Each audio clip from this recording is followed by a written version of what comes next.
너희가 이런 일도 행하나니 곧 눈물과 울음과 탄식으로 여호와의 단을 가리우게 하도다. 그러므로 여호와께서 다시는 너희의 헌물을 돌아보지도 아니하시며 그것을 너희 손에서 기꺼이 받지도 아니하시거늘. 여러분, 이 말씀을 이해하려면 10절부터 12절 내용을 봐야 하는데, 내용이 뭐냐면 조강지처를 버리고 이방인 딸을 첩으로 드리는 죄를 범했어요.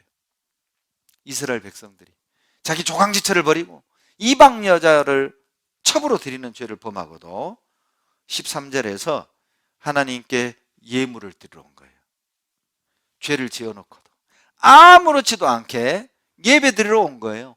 회개도 없고 부끄러운 것도 없고 하나님 앞에 두려운 것도 없고, 그런 죄를 지어놓고도요, 떳떳하고 당당하게 아무렇지도 않게 하나님께 제물을 드리러 온 겁니다. 하나님이 받지 않겠다는 거예요. 다 하십니다. 마음이 없는 형식적인 신앙생활을 하고 있는 거예요.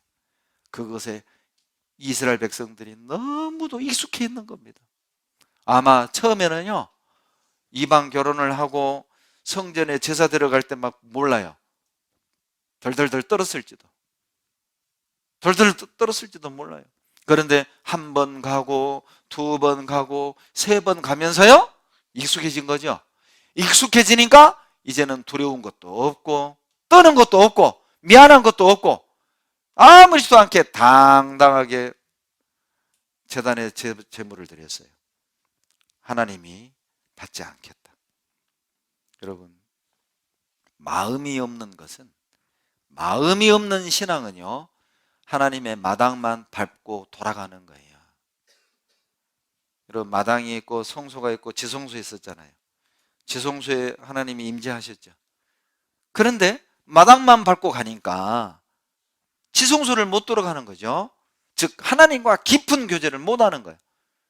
교회는 나오지만 하나님과 교제가 안 되는 사람들, 주일날 수요일날 와서 말씀은 듣는데 하나님이 내 기도를 안 들어주시는 것 같아. 하나님이 참 멀리 계신 것처럼 느껴질 때 있잖아요. 마당만 밟고 있는 거예요. 봉사를 하면서도 주님 이걸 받으실까? 의문이죠. 마당만 밟고 가는 거라. 지성소 깊이 들어가서 하나님의 임재를 느끼고 하나님의 은혜를 경험하는 것이 옳은데, 그냥 예배드리고 제물드리고 찬양하고 돌아가고, 아 오늘 예배드렸다, 그걸로 위로 삼는 거예요. 그러면서도 나는 신앙생활 잘하고 있어. 지성소에 들어가 보지 못했는데, 주님의 음성을 듣지도 못했는데, 주님의 임재를 느끼지도 못했는데 그냥 위로하는 거예요. 오늘 말씀 들었다, 오늘 교제 나갔다, 오늘 봉사했다. 지성소 들어가 보셨어요? 주님이 내게 하시는 말씀을 들으셨습니까? 그분이 나와 함께 하심을 여러분 느끼십니까? 제사는 드리는데 순종을 안 해요. 호세아 7장 8절 보시죠. 호세아 7장 8절입니다.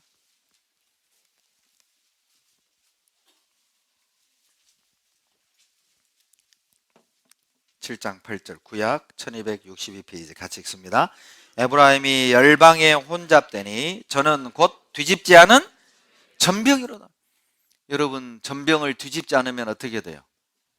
한쪽은 타고 한쪽은 익고 그러죠. 이게 뭐 익은 쪽을 보면은 아이고 맛있게 익었네, 근데 뒤집어 보면 새카맣게 탔어요. 먹어요 못 먹어요? 못 먹어요. 교제는 나와, 봉사는 해, 신앙이 좋은 것 같아. 그런데 뒤집어 보면, 속을 살펴보면 마음은 없어요. 못 먹어요. 하나님은 못 받아요. 지식은 있는데 열정이 없는, 아는 것은 있는데 순종은 하지 않는, 아는 말은 잘 하는데 교회의 질서에 복종하지 않는, 뒤집지 않은 전병, 형식적인 신앙인 겁니다. 한쪽은 익었지만은 한쪽은 익지 않은, 먹을 수 없는 전병처럼 잘하고 있는 것 같지만 내면에 들어가 보면 진실됨이 없는 거예요. 간절함이 없는 거예요. 그것을 달궈진 화덕이라고 그랬어요. 4절 보세요. 호세아 7장 4절 같이 읽습니다. 저희는 다 가늠하는 자라 빵 만드는 자에게 달궈진 화덕과 같도다. 저가 반죽을 뭉침으로 발교되기까지만 불 일으키기를 그칠 뿐이니라. 죄를 짓는 이스라엘의 상태를, 형식적인 신앙에 빠져 있는 이스라엘의 상태를 달궈진 화덕. 여러분, 화덕이요 빨갛게 달궈져 있어요. 달궈진 화덕은 어때요? 반죽한 이제 밀가루만 쫙 넣으면 언제든지 빵을 구워낼 수 있도록 준비되어 있는 화덕처럼, 지금은 교제 안에 있고 말씀 안에 있는 것처럼 보여지지만 마음이 없는 형식적인 신앙은 달궈진 화덕처럼 때가 되면 언젠가는 즉시로 죄를 범할 수 있는 위태로운 상태라는 거예요. 그것을 달궈진 화덕이라고 하는 거예요. 형식적인 신앙. 그런 신앙에 익숙해져 있는 사람들, 하나님이 볼 때는요, 상황만 주어지면 죄 지을 사람이에요. 문제만 터지면 떠날 사람이에요. 등 돌릴 사람이에요. 봉사 안 할 사람이에요. 왜? 마음이 없는데? 습관처럼 다람쥐 쳇바퀴 돌듯 그런 신앙생활을 하고 있다면 여러분, 달궈진 화덕과 같은 거예요. 하나님은 너 핵심에서 벗어났다. 그것을 굽어진 화살이라고 그랬어요. 7장 16절 봅시다. 7장 16절, 호세아 7장 16절 같이 읽습니다.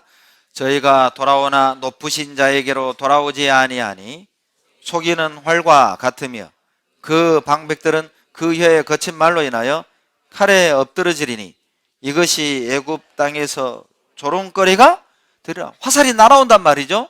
화살이 날아오는데 정확히 관역을 맞춰야 되는데 관역에서 벗어나요. 돌아오기는 하는 것 같은데 하나님께로는 안 와. 엉뚱한 데로 가. 왜 그래요? 속이는 화살이다. 속이는 화살이 무슨 뜻이에요? 활이 굽어 있는 거예요. 활이 굽어 있으니까 굽어진 화살로 활을 딱 쏘면은 관역으로 안 날아가고 엉뚱한 데로 픽픽 날아가는 거예요. 엉뚱한 데로. 핵심에서 벗어나 있는 거예요. 무엇이 중요한지도 모르고 어떻게 살아야 되는지도 모르고 하나님이 뭘 원하는지도 모르고 하나님이 뭘 기뻐하는지도 모르고 지금 내가 뭐가 문제인지도 모르고 굽어진 화살이에요. 속이는 화살이에요.